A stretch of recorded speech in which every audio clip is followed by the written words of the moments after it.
welcome back to CoinDesk Live. We are coming to you from Solana Breakpoint in Abu Dhabi. Our next guest is here with us now, IONET's Chief Growth Officer, Jack Collier. Hey, Jack. Hello, nice to see you.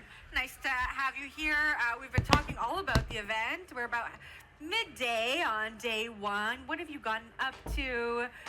Well, we have an activation along with BitRobot, Frodobots. So they're the fighting robots downstairs. We've been obsessed with those all day. Well, those the models running on those robots were trained on IO.net infrastructure.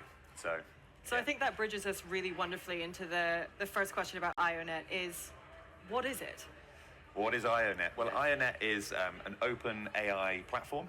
We have two main products. The first product is IO Cloud, and that is one of the largest decentralized networks of GPUs. So obviously GPUs are really important when it comes to AI because you're hosting, you need to train a lot of models, you need to be able to use a lot of compute power, and often that is very expensive, hard to get hold of, controlled by very few centralized providers. Think Microsoft, think Google.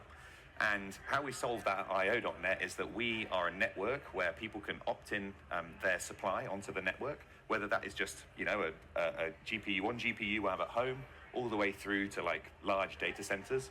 And then what we do is we find demand for those GPUs, and we actually sell that to end consumers. And because we do that using a blockchain, we're able to offer it in a cheaper, faster, and more flexible way in comparison to the large providers. So that's the first product, and then we have IO Intelligence, which is our inference product, and that is where we offer open source models, so think like Kimi K2 and things like that. We host that on our GPUs, and we serve that to customers so that they can customize those models, integrate them within the products and services they have, and still benefit from all of the GPU advantages that IO Cloud has.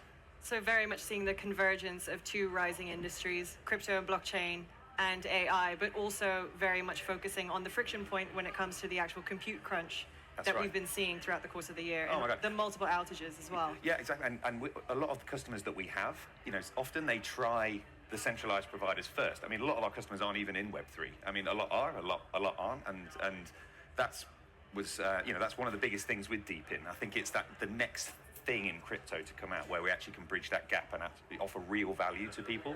But they often start with that, Web 2 experience, and they often can't get hold of the latest devices. Like trying to get an H200 a few months ago was just almost impossible. Often having to be locked into long contracts, which often you don't need. You're using GPUs sort of in bursts. You're not using it constantly over the time period, and often they charge through the nose. And so people are looking for novel new ways to be able to solve that problem, and that's why we came up with what we have at IO.net.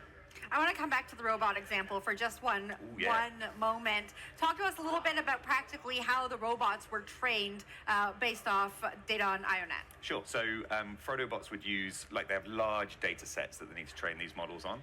And you have to keep iterating on the model. You have to feed it all this information, and it learns and learns and learns. But the learning process takes a lot of time, and it's intensive. And so, like I say, if they were to do it on AWS, it would have cost them significantly more than using distributed compute like IO.net.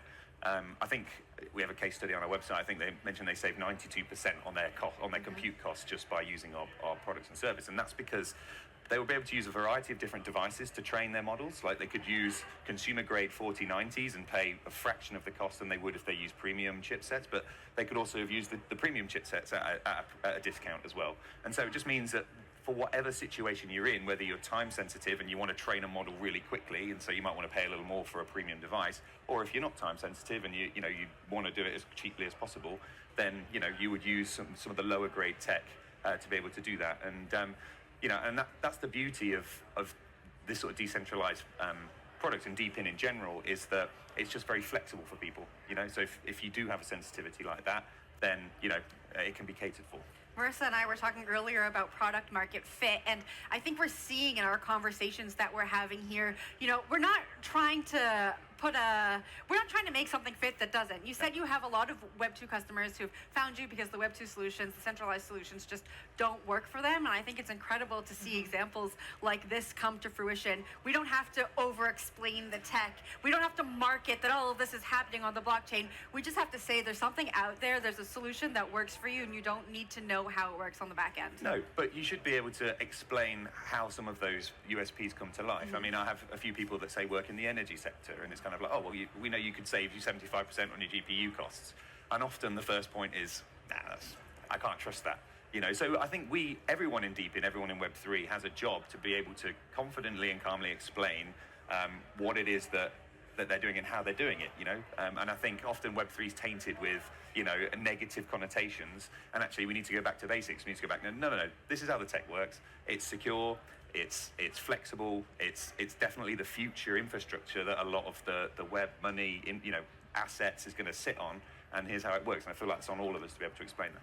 Yeah, and I think we're also seeing a pivotal part of the conversation shifting, where we're not trying to sell decentralization rather than have it as a characteristic feature of the stack. That's right. And so you can actually pitch the value proposition, which is the efficiency. That's right. But to your point, a lot of people might look at it and say, well, it sounds too good to be true. So how much of IONET's process is around educating people about what the bottlenecks truly were versus, I guess, the surface level understanding that the market had prior to this potential, this possibility? Yeah, we spend a lot of time in generating engaging content series around how the technology works. Like, for example, often we get asked, well, you have all of these devices on your network, where do they come from? How does it work? And we explain, well, anyone can opt into the network. How do you secure the quality of that? Well, people put a stake in it. They say, right, I'm going to put my block of 4090s onto this network, and I'm going to stake whatever it is, 1,000 IO against it.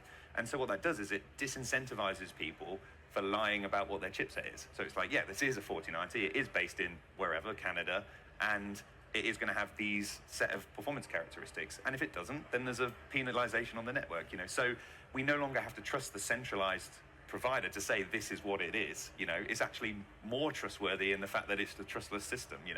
And so we do articles on that. We often showcase our case studies. We've talked about Frodo bots. We have case studies with Leonardo AI, which is a Canva company. It's a Web 2 product. And they've saved, I think, flexibility and costs were big things on their side. And so we're just trying to tell what the future should look like through the stories and through the eyes of our customer, and just trying to explain things in layman terms to them. Jack, it's been such a pleasure having you at the desk. Thanks for joining us. Oh, my pleasure. Thank you. Thank you. That was IONET's Chief Growth Officer, Jack Collier.